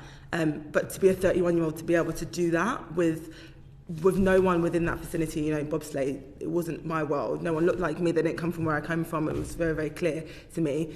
But sport was able to give me the courage, I think, the confidence to be able to just say, well, why not, and try that. And that's what's, I think, led me to that. You mentioned those things. That's what sport's been able to give me, is that lifelong ambition and well-being to be able to do those things. But the challenge is really to exist there, and that's what I talk about. I mentioned it before in the previous question. Changing attitudes is a massive thing with teachers, with schools, with parents, and with kids. The attitudes towards what sport and physical education can do for you, and just how you can prioritise it in your life is really, really important. But it's different for everyone, and we have layers to it. We really do have intersectionality. We have intersectionality. We do have, you know, like I said to you, I'm a black female athlete. When I was 10 years old, actually, primarily football was my initial sport. I was an all-boy football team at 10 years old because there weren't any girls there. I was an all-boy basketball team at 14 years old because there weren't any girls' clubs there. And I was able to do those things because I had a supportive network. My mum and dad loved sport. My mum coached me in netball. My dad coached me in football, in a football team. But I had that support. And when it's not there, and then you do have systematically, you have the backgrounds, you know, you have financial resources, but you also have the perceptions around what it is that could be better than, and what a priority it is. That's going to be the biggest challenge, and that's something that I think everyone has an accountability to change, because young people spend a lot of time, for example, in school. A lot of the time, a lot of the things that you're getting is obviously from home, but when you go to school and your friends around you, those are the impacts, the challenges that you can have, the changes you can have within yourself. So I think it's for everyone to work together, but also to be singing on the same page, and reaching out to, like we mentioned, communities is an impactful way to do that, because the communities in which look very different depending on where you are, and that is where you're going to see similar people doing very different sports that are like you, that speak like you, that you can feel more secure and safe in doing so, and you never know where that's going to lead them after that. You had supportive parents that can drive you around the country or whatever. Again, not everyone's. A lot of my constituents are very time poor. They're doing multiple jobs, you know. So those things help. And what else would help Yeah, definitely that would help. I mean, I didn't actually have that. I had to with parents to be like, if I want to go and try basketball, fine. I know a lot of young people that cannot do, for example, athletics because they're not allowed to go to the track between 4:45, but no one can take them to 6:30. I had volunteers, my first coach, because my school was right there. I had people within my club that, I mean, I went to school 2 hours from where I lived. I lived in South London. I went to school in Bromley in Kent. It's a 2-hour bus ride back home. And my parents worked. And so I would go to a friend's house, literally down the road in Keston. I would stay there. They would feed me. We would play. We would hang out, and then we would drive me to training. If I didn't have that community spirit where my coach would then drive us home, or I'd have people around that could drive me home, or I'd get the bus back. I didn't have that. I would never be able to do my sport. So not everyone has that, and I didn't have that. But what I did have was the emotional security to be able to try lots of different sports, which is also another barrier. You know, I worked a lot in the Somali community, for example, and the barriers for them to perform and to go to do different sports and try different things were not, like I said, not just cultural. They're religious, they're political. It spans a lot of things, and so you're breaking down generational barriers. But the children that are within that space are also filtered down. So we're very aware of it, and I think the awareness is the first step, to know that those things exist and that we can't paint everyone with the same brush. Anna, research shows 70% of women, even Jo said herself, drop out in the end because of various things, might be body image concerns, or they'd rather be in an all-girls training. Georgia Bell, who's another of these happy accidents, her dad is my constituent. So he's texted and said that all day at school she talked about beating the boys. So she loved it at school. And then overtraining in the USA sort of sapped the life out of her. She sort of was retired for a while. And it was, you mentioned COVID, Montell. She got into it in COVID when you were allowed 1 hour a day to do sport. I just wondered what you think of the gender aspect. Yeah, I mean, I dropped out of sport at 13 as well. I was, part of multiple different sports when I was younger, saw a potential within swimming to progress within that sport, got almost moved up very, very quickly, felt a lot of pressure to stop all other sports, focus purely on swimming. I'm still small, but at that point was very small for my age, quite a late developer. At age 12, I was probably the development of like a 10-year-old training with 18-year-olds, expected to make swimming my life and that be my, you want to go to the Olympics, that's what you want to do. It didn't feel like that was my dream, that was the dream of the programme. And it felt like there wasn't enough education and support around, how I was going to change through development within the sport. And when I got to about 12 and seeing everyone else I was competing with were much bigger than me, much taller than me, much stronger than me, suddenly my performances were declining, and I felt like I no longer had a place in the sport to grow because, everyone was beating me, and to me that sent a message of you've reached your potential, and there was no sort of education around, you all catch up at the end, you're all going to develop at different times. And luckily for me, through, 5 years later, really positive experiences with swimming and other sports got me back into swimming and competing, and ultimately took me to an Olympic level, an Olympic gold medal. But it could so easily have not gone that way, and I could have, never gotten into the sport again. And there's so many other girls in that exact same position that it makes me think how many girls are being lost. And not just the ones that have potential to perform at the highest level, but the ones that just want to do it recreationally. And a lot of that can be body image, and especially sport like swimming, you're on show, and it's quite hard sometimes when you see your body changing. It can completely alter the way you can perform in your sport if your body changes to a certain extent.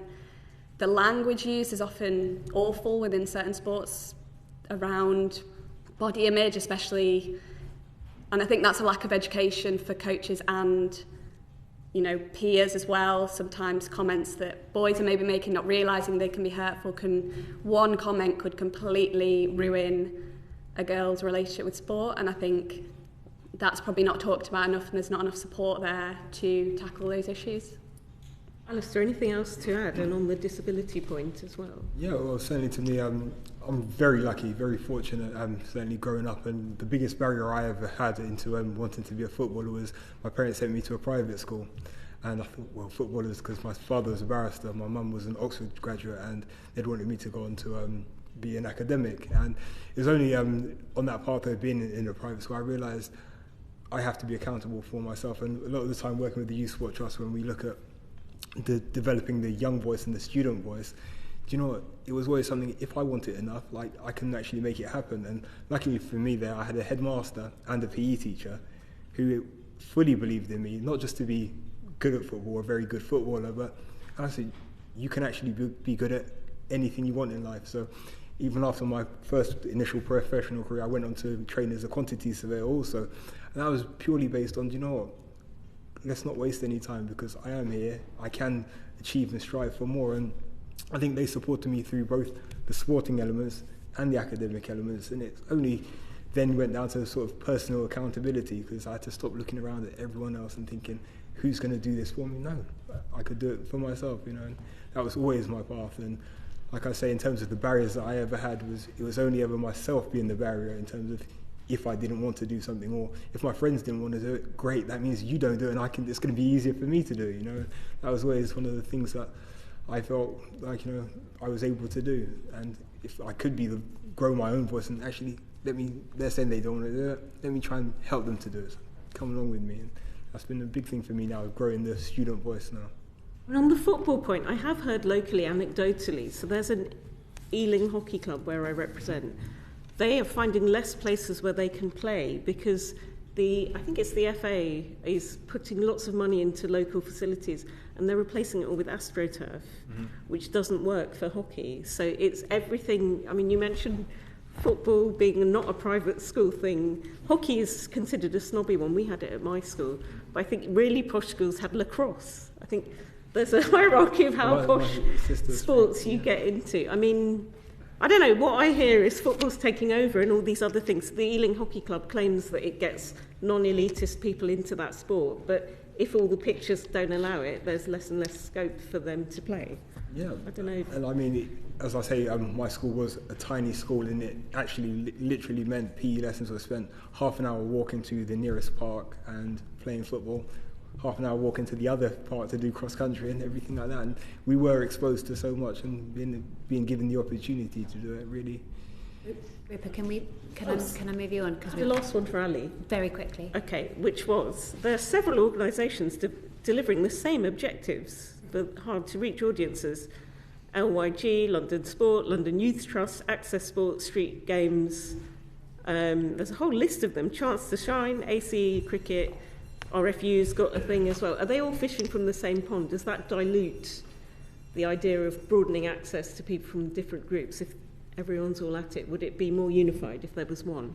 I think the Sport England Uniting the Movement strategy has helped a lot in that there are numerous organisations, which in one way is brilliant because we've got a big problem to solve, but we do need clear roles and responsibilities and lanes to work in so that we can all work together and make the whole greater than the sum of the parts, and that's what Uniting the Movement is enabling us to do, giving a number of those organisations a status and a responsibility for a particular part of the sporting ecosystem. So whether it's education, whether it's deep community sports, whether it's grassroots sports, etc.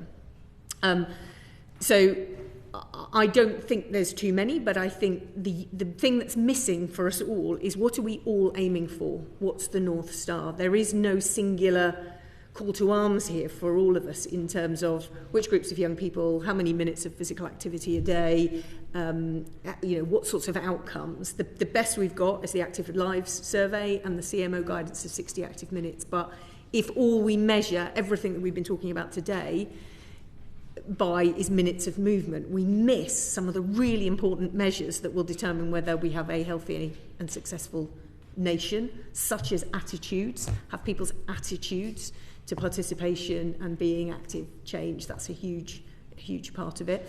And I know this isn't the question you asked me, but you were asking about barriers, and I just want to say one thing. The workforce for sport is not diverse. It does not represent... About to move on to workforce, so hold your fire. James. Thank you, Chair. Thanks very much for your contributions. Anna, I was very taken by that account of your sort of falling in and out of love with swimming. It makes your achievements that much more impressive that you had such time out from it all. Interested to know, were you active elsewhere in between? Did you go off and pursue other sports? Were you naturally very athletic? And my experience, limited experience at amateur level, was just the need to exercise all the time and absence of it. Did your body expect a level of activity and exercise when you weren't competing as a swimmer? Yeah, so like I said earlier, like my mum was very, very proactive in introducing me to lots of different sports, and that was always just part of my upbringing. Obviously swimming became the one that seemed like I had the most potential with, and it did feel like my hand was forced a little bit in terms of stopping a lot of those other sports to prioritise swimming. And what were those other sports? Initially sort of cross-country, cheerleading, trampolining, gymnastics, so all sorts of different sports. And when I eventually left swimming, it was almost a bit of a resentment to the sport of swimming for making me stop those other sports too early. And so I did actually just pick up pretty much every other sport other than swimming after that point. I think... Why did you have to give the others up? Was it simply a time constraint in terms of how long you are expected to be in the pool, and therefore the opportunity cost is there is no time or indeed energy to do other sports? Or was it a predetermined expectation that you are, it's all eyes on swimming? It was kind of about the development progression. So at age 10, 11, I was doing 5 sessions a week swimming, which allowed me a bit of time to do other sports. When I turned 12, that went up to 7 sessions swimming a week, plus some land training around the sides, as well as competitions at weekends. So it was very much a time aspect, but also made quite clear to me that if I didn't commit to those 7 sessions, I wouldn't be able to remain in that group, because that was the expectation of that group. And so it did feel like my hand was forced. It was either commit to that, stay within swimming, or quit, essentially.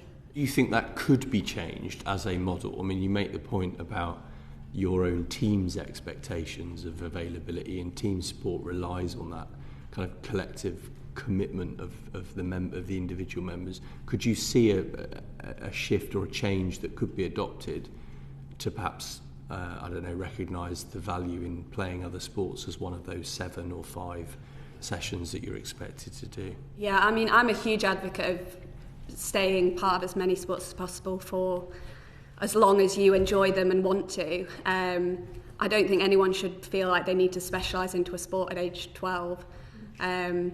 Like I said before, your body is still developing and changing. It might be that actually, by the time you fully develop, you're actually better at a different sport and you prefer a different sport. So why would you commit to one sport at such a young age? And also, I took 5 years out of competitive swimming from the age of 13 to 17 and still managed to come back to it. And I think a huge part of that was the fact that I was running a lot, so my aerobically was really fit. I was doing gymnastics, so I had that flexibility, I had agility.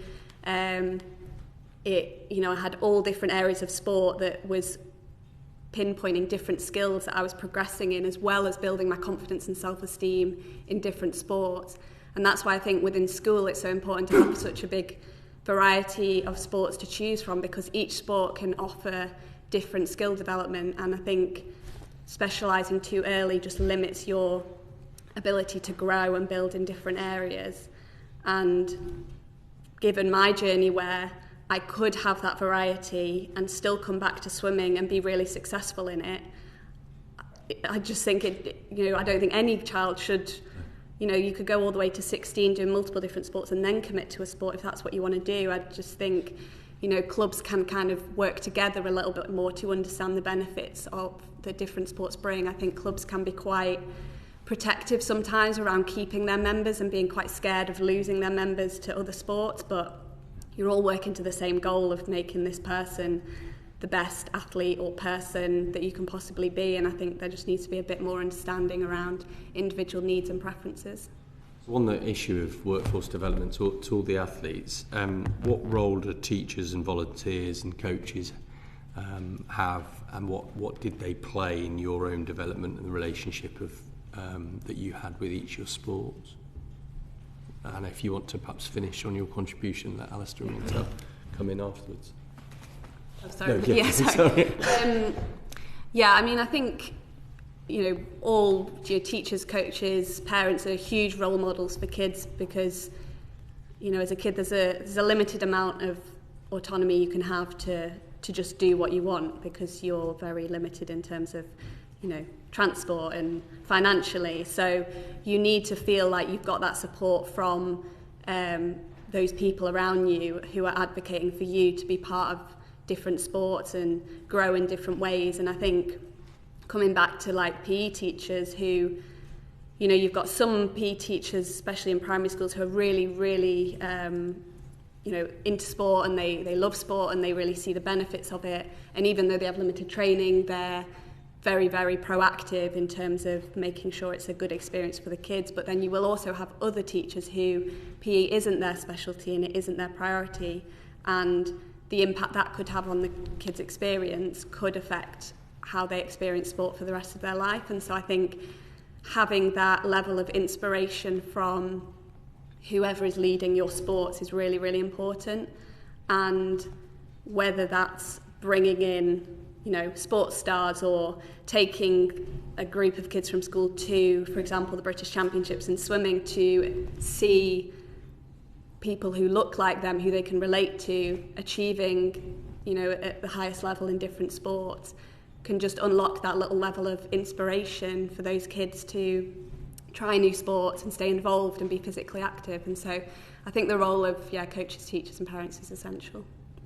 Alistair. It's really massive because when I think back on it now as a parent myself, and I think, wow, what someone else's parents did for us, because as a young child you'd always take it for granted. Just every week you thought the goals were going to have the nets put up and everything else, we'll be here at that time and we'd be doing this. And they were the best days of my life, because one thing all those parents and coaches and volunteers did, they made us feel like superstars at that age where we were young and we could dream. And I still remember to this day, it was my friend's dad, he showed me the Cruyff turn, and it's only when you then realise who you are. I always go, wow, that was when I first learned it, and that was the magic of sport and just playing with my friends.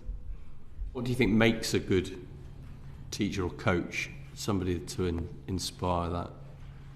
Someone that makes you happy, someone that just spreads enjoyment and makes you want to be there ultimately, and I just think no matter what it is I would have been doing, because that same person that was helping me to play football, if they said we're going to do some maths now, I'd have probably sat down and listened to them and done maths, because they just made me happy, and you felt like you wanted to be there and learn from them, and you could have all your friends doing it as well, so I just think the enthusiasm that they showed, for us getting enjoyment from playing football, they felt just as enthused as we were, so it was just brilliant. Montell, thank you very much, Alistair. Montell, what makes a good coach, and how do we get more of those people involved in volunteering and coaching in our sports?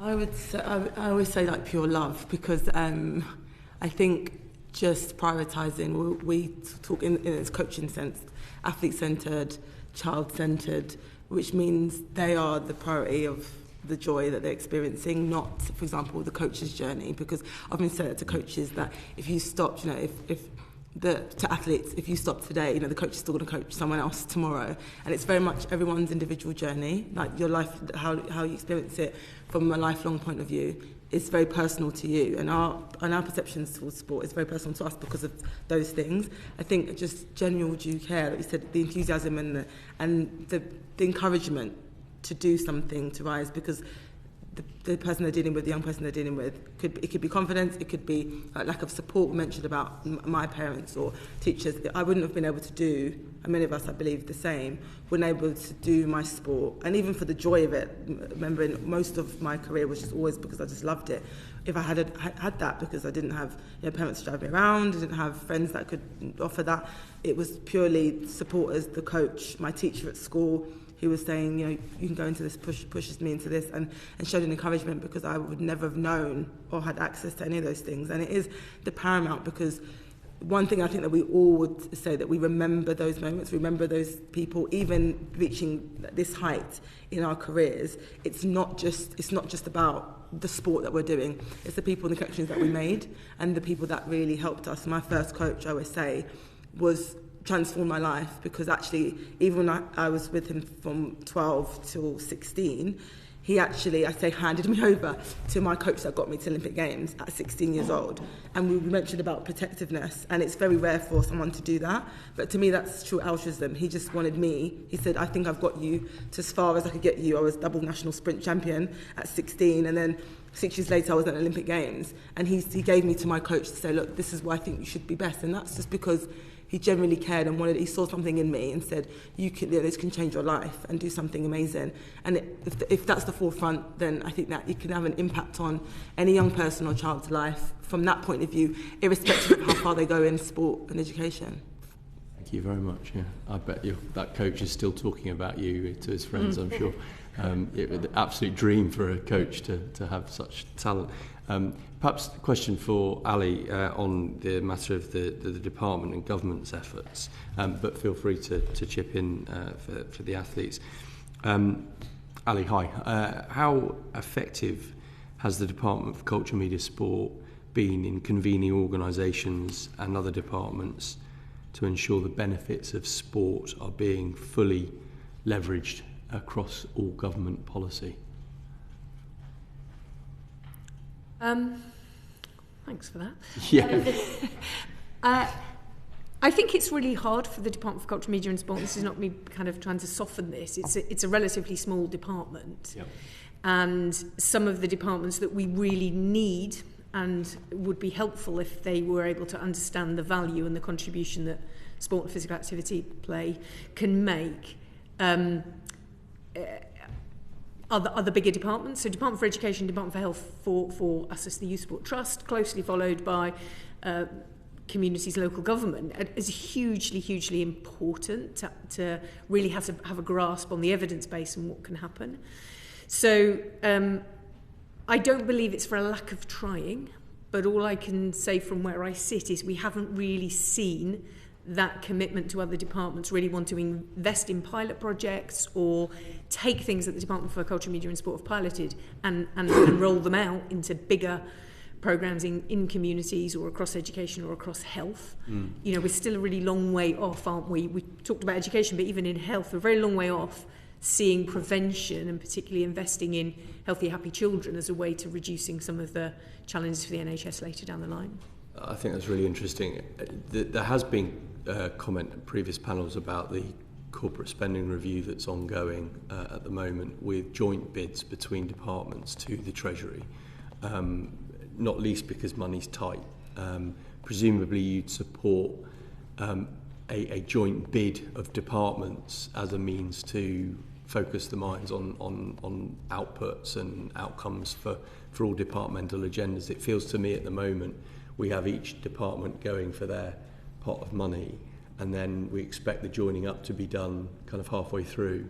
You think it's a good idea perhaps to start with the departments thinking between themselves to bid for one single pot, which might actually be larger than each they would receive individually, but collectively perhaps not quite as expensive as the current model of operating?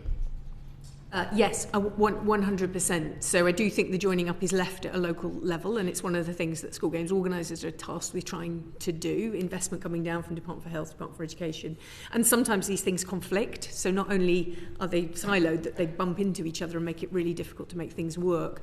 And between 2002 and 2010, the last time we actually nationally had a PE and school sports strategy, it was a DFE DCMS strategy that later on the Department for Health joined in with too, to the extent that it was led by a senior official with a foot in both departments, which I think at the time was fairly unique, and we had non-political advisors working across government departments as well joining up. So yes, 100%, particularly when we're talking about young people. If we can have a holistic approach to something like sport, which will deliver outcomes into several departments, At the moment, we've got a youth strategy being talked about in DCMS. I think there's a conversation about a PE in school sports strategy. There was last night this event around a play strategy. I can see them all being disconnected rather than a strategy for healthy, happy, successful young people being a strategy that would combine bits of everything. Before I just leave you, can I just say one thing about the workforce question you asked a second ago? I was starting to say that the workforce lacks diversity. What's happened in the last 20 odd years is our country's become incredibly diverse in all sorts of wonderful ways, and the melting pot for that often is in schools, where we see schools with over 100 languages spoken. We have lots more mainstreaming of young people with disabilities. So the workforce point, teachers, coaches with empathy, even if they don't have lived experience, is so important. And often, I think, as Montell was saying, the most important thing we want for the workforce is to have an appreciation of who it is we're working with. And sometimes that's about asking them for their voice to inform what we do. And other times it's about education. And I know if Women in Sport were sat along here, say something here for Stephanie Hilborn around young women and girls, is the workforce for teachers and coaches do not really have sufficient awareness and understanding or bring forward that of changes in our development for all children, but particularly for young women and girls. A lack of awareness around changes that happen at puberty for young women and girls can be hugely influential on a young woman's experience of physical education and sport. But an empathetic PE teacher who understands what's happening for that young woman can make a world of difference, whether we're talking about periods or whether we're talking about phases of development and how successful that young person is in sport. Thank you, Chair. James, just very briefly, Ali, going back to what you spoke about, the tendency of government departments to work in silos and the need to work more collaboratively and with joined up. So at the moment, as an organisation, do you find yourself having to engage with individual departments rather than just focusing on DCMS? Yes, absolutely. And who do you find least engaging to work with? Thank you for that question. We are struggling at the moment with the Department for Health and Social Care. We have strong engagement with the Department for Education, DCMS, and then we work with other partners. For example, Street Games has got great relationship with criminal justice system, and so again, coming back to the point earlier about a plethora of organisations, we're all connected and we're all trying to lean into our relationships that we respectively have across government, rather than government joining up and coming to us as a range of organisations. Yeah, you have to, I think that's the only way to do it. Thank you for being honest with your answer as well. Bayo. Thank you. This is a question for the athletes. Do you think government focuses too much on sort of like elite sports?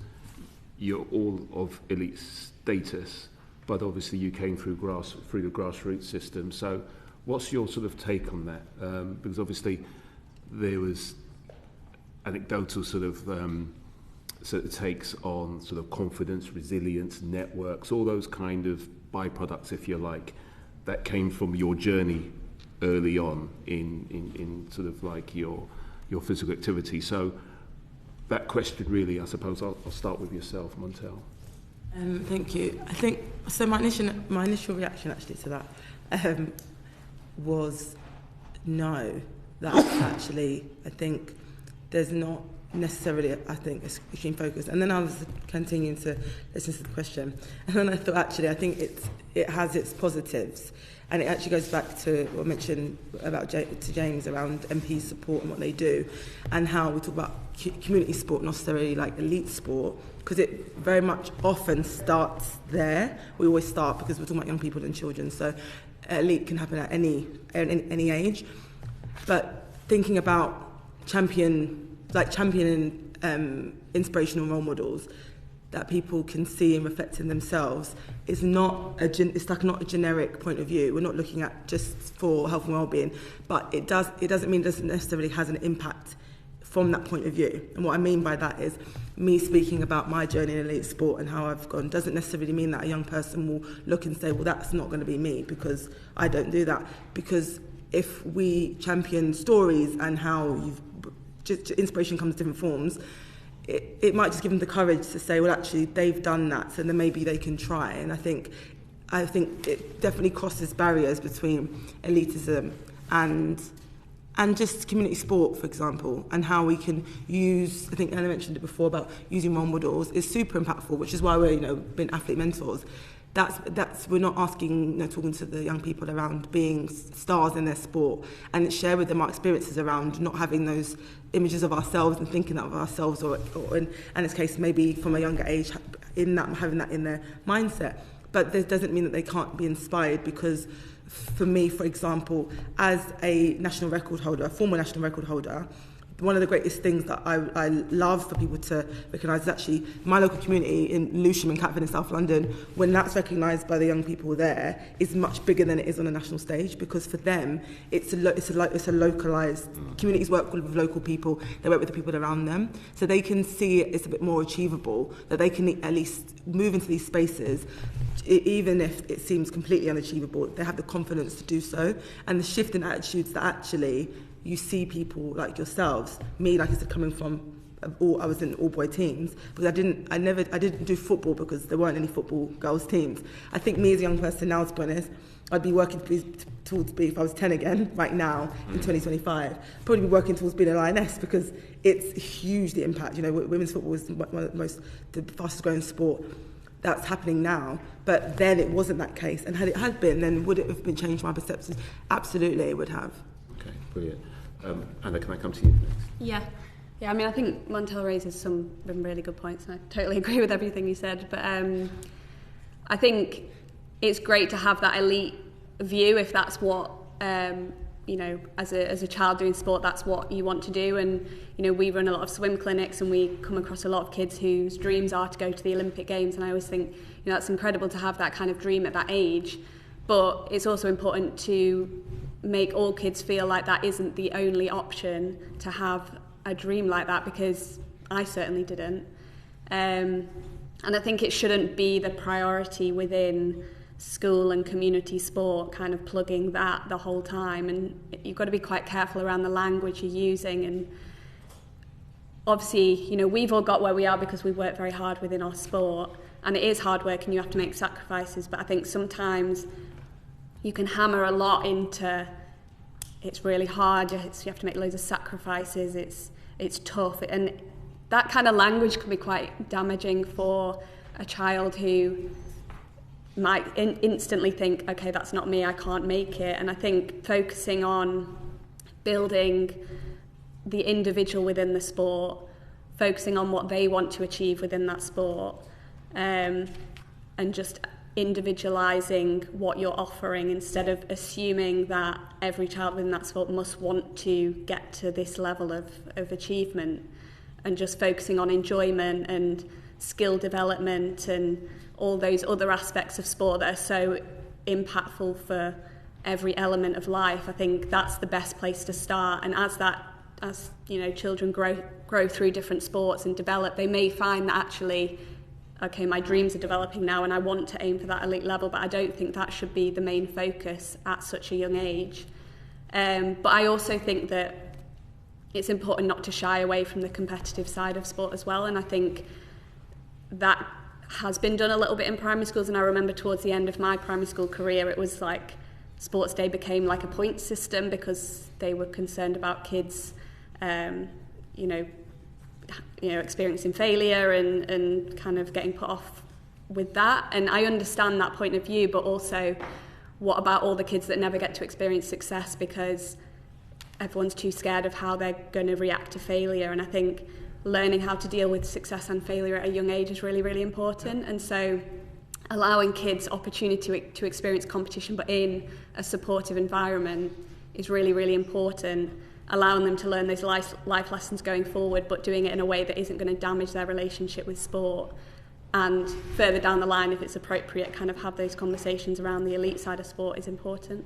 Brilliant, thank you. And Alistair, can I come to you, sir? Yeah, this takes us back to almost one of the very first things we were talking about, making PE or sport a core subject at school, because at the moment we're seeing elite athletes get elite coaches. But so how's a young child that's never experienced maybe the best volunteer expected to meet an elite standard? So I would say, well, if we had PE is a core subject that raises accountability and the standards. So do we upskill coaches to make them of a better standard, to actually be providing these young people with better skill and better aptitude towards the games that they're trying to play? And then when they're thrust into a slightly bigger environment, they do that a bit better. So the selection pool of talent becomes large just from having better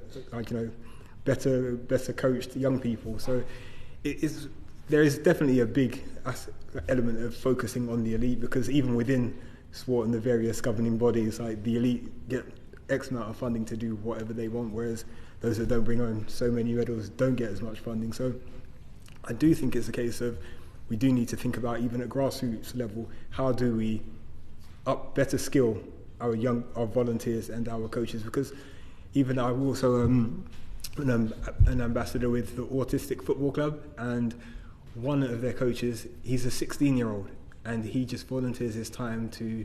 I was thinking, wow, and he's never actually. So when I spent some time to give him some things that I'd learned on one of my coaching badges, but he'd never normally get that opportunity. But he's taken it upon himself to give back so much more. And what do we do as society to actually arm him better, to actually touch more than just the 10 he's got? Because whatever impact he's having on the club that he's working with now, they're going to then relay that to their friends, and it is the drop in the ocean that ripples and ripples. So I do think we need to be more aware of how or where we invest our sort of focus and our energies, if you like.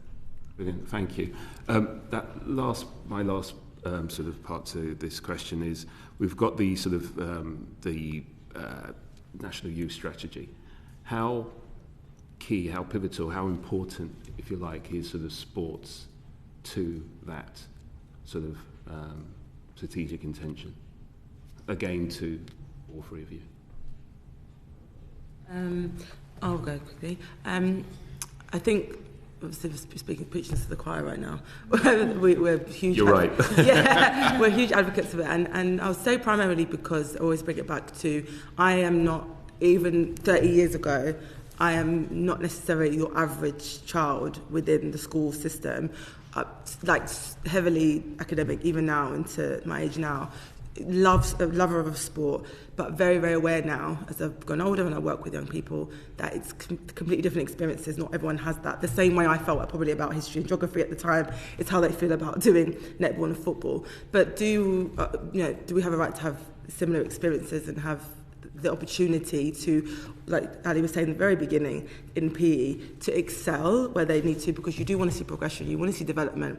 I want to see as a coach that young people come in and they have, for example, the basic physical literacy of being able to catch a ball at a certain age, because why would we not expect someone, the same way you'd expect someone to be able to read something at a certain age, and it can be quite damning if they say they're not reaching this level in school, why would we not attribute the same thing to physical literacy and PE and sport? And that's primarily, I think, where I sit on with it, in terms of not it being just a passion project for your life and the well-being, and the crisis we have in health and social care now on a national level, in terms of us being able to deal with a lot of different things that happen in our lives as adults as well, that then filter down to children, and the pressures and the resources that get squeezed because of that, to support them down to them. We just start, I think, going down to the basics of, well, if we remove it being about elitism in sport, we talk about it being a passion and a lifelong skill, and also things that we can do to transform our own lives. I think that's the kind of the winning formula.